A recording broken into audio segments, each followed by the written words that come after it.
Good morning, everybody. I am Tristan Claus, and I provided the Flemish case study of the super project.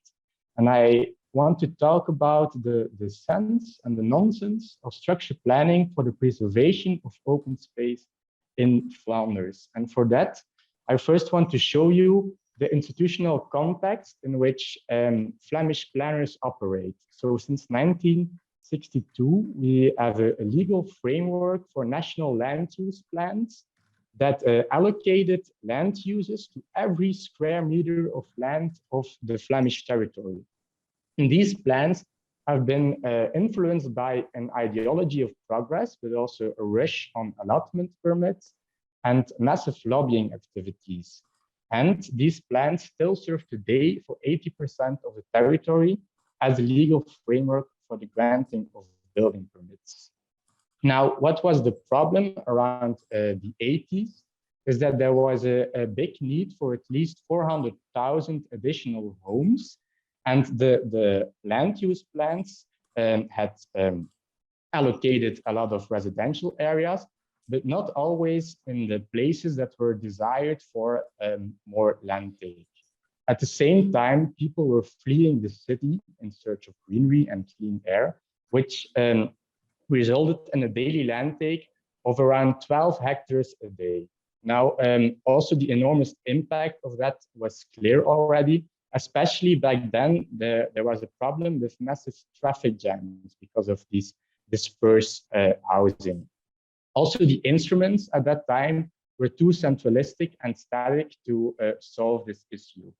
So since 1996, we have the instrument of structure planning in Flanders. And structure planning is a way of three-track planning in which you take a long-term view, but also respond strategically to every current situation.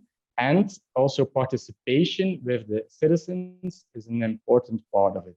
And all these three tracks are happening simultaneously and in constant interaction. Now, a structured plan always involves three parts. So we have an informative part, which is about the existing spatial structure of the territory, and also an important one, the spatial needs forecast. So how many extra dwellings do we need in the upcoming 10 years, for example? Then you have an indicative part, which is really like the long-term vision with planning principles and objectives. And then you have a binding part, which is the more concrete selection of measures to be taken. And this is most of the times also the shortest part, let's say. And I will explain you why. It's because the informative part has no legal force at all. It's just informative. But the indicative part is a bit different. So governments cannot deviate from the indicative part unless for unforeseen developments or urgent reasons. And then the binding part is a part of which a government cannot deviate. So that's a bit also why it's the shortest part. An important thing about structured planning is the rule of subsidiarity.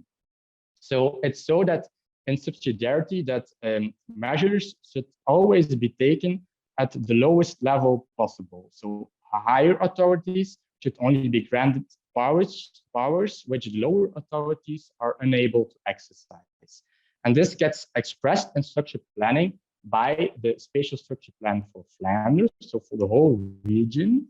And then at the lower level, you have the provincial structure plan that should be complementary to the Flemish one.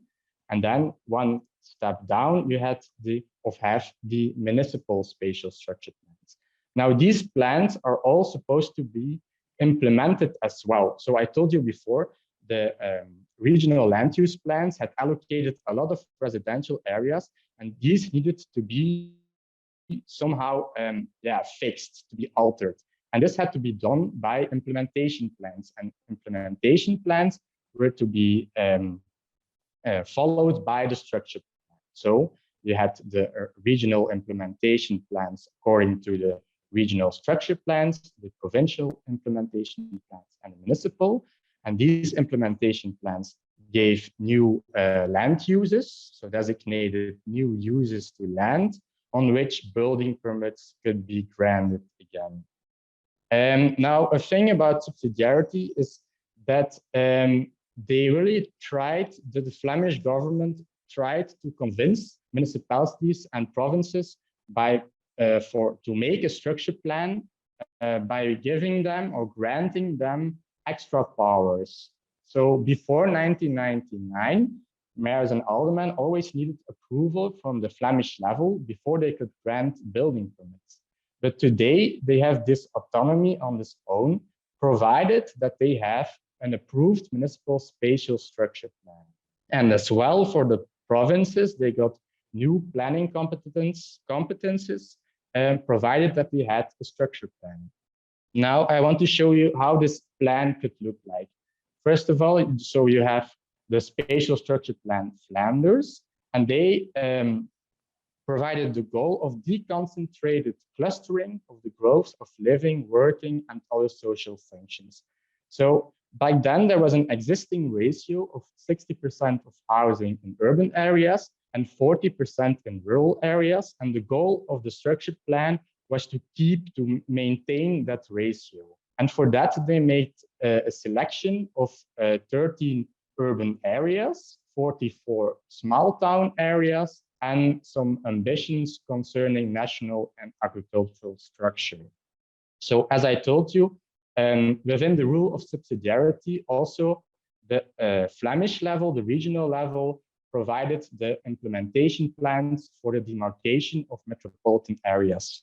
And one of those is the demarcation of the metropolitan area of Ghent, in which all the areas that were designated for residential expansion got immediately a land use change to residential area with a density of at least 25 houses per hectare. And so in your left upper corner, there is an example of that. This is the area called Langevelden in Ghent. And this was the first project after the demarcation, and then looks like this. Now, today, this looks a bit outdated, but back then, this really was an innovative new development. Then further on, also the Flemish level provides the regional spatial implementation plans to demarcate the national and agricultural areas. One of these examples is, for example, the forest of Vinderhouten, which then looks like this. So it's really to change the regional land use plans to preserve the open space in this area. Then the province also made their structure plan, and they selected 12 small town areas inside their territory. And then also they were supposed to implement the structure plan through implementation plans. Now, to my disappointment, East Flanders has not yet finished any of these implementation plans. So after like 20 years, they're still working on it. So this is an example of an area in West Flanders. And then I'm gonna zoom further in. So then you have the municipal spatial structure plan of Ghent, and they decided to steer all urban expansion in 4 suburban clusters, each provided with a green zone, connected to the city by public transport carriers, and with a business park at each intersection. And also the city of Ghent implements the structure plan through implementation plans, for example, this one in Bellevue. Now I want to talk to you about that structure planning didn't really go as it was planned.